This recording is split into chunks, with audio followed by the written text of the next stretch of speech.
How to read Organon of medicine అనేది ఎలా ఉంటుంది ఏంటంటే, ప్రతి ఎఫార్స్లోనూ పెరాంథసిస్ వస్తాయి.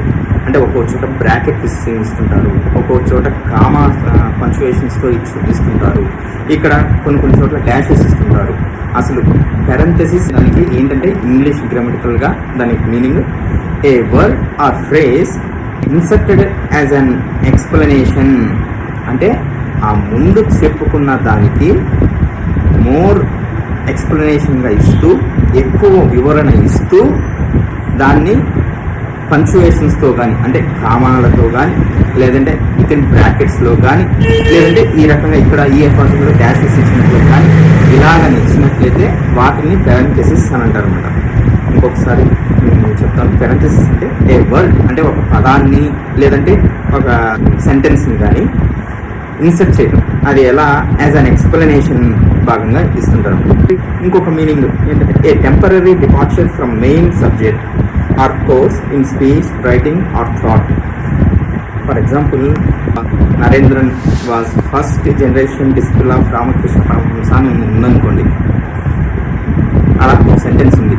అంటే ఆ సెంటెన్స్లో చెప్తున్నది ఏంటంటే, ఈ నరేంద్రన్ అనే అతను రామకృష్ణ పరమహంసకి ఫస్ట్ జనరేషన్ డిసిపుల్లో ఒకరు అని చెప్తుంది. అలా చెప్పిన దానికి, లేదంటే ఇప్పుడు పెరాంథసిస్ పెట్టి సెంటెన్స్ చదువుతాను, డిఫరెన్స్ మీకు అర్థం. నరేంద్రన్ బ్రాకెట్లో స్వామి వివేకానంద అంటే పెరాంథసిస్, స్వామి వివేకానంద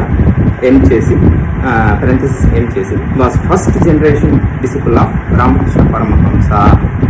అంటే ఈ నరేంద్రన్ అనేటటువంటి, అంటే నరేంద్రన్ అనే పేరు గల వాళ్ళు చాలామంది ఉండొచ్చు, వాళ్ళల్లో ఎవరు ఏంటి అనేసి ఇంకొంచెం మోర్ ఎక్స్ప్లెనేషన్ ఇస్తూ, బ్రాకెట్లో స్వామి వివేకానంద అంటే ప్రపంచం మొత్తానికి తెలుసు అనమాట.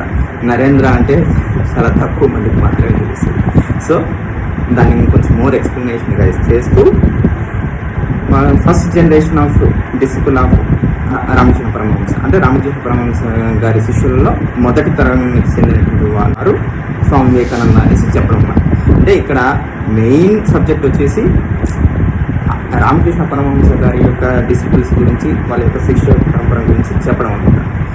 కానీ ఆ మెయిన్ సబ్జెక్ట్ నుంచి కొంచెం జస్ట్ ఫ్యూ సెకండ్స్ బయటకు వచ్చేసి ఆ పెరాంథసిస్లో అక్కడ ఉన్నదాన్ని ఎక్స్ప్లెయిన్ చేయడం అనమాట. మోర్ ఎక్స్ప్లెయినరీగా చెప్పడం ఏంటంటే, స్వామి వివేకానంద అనేసి చెప్తూ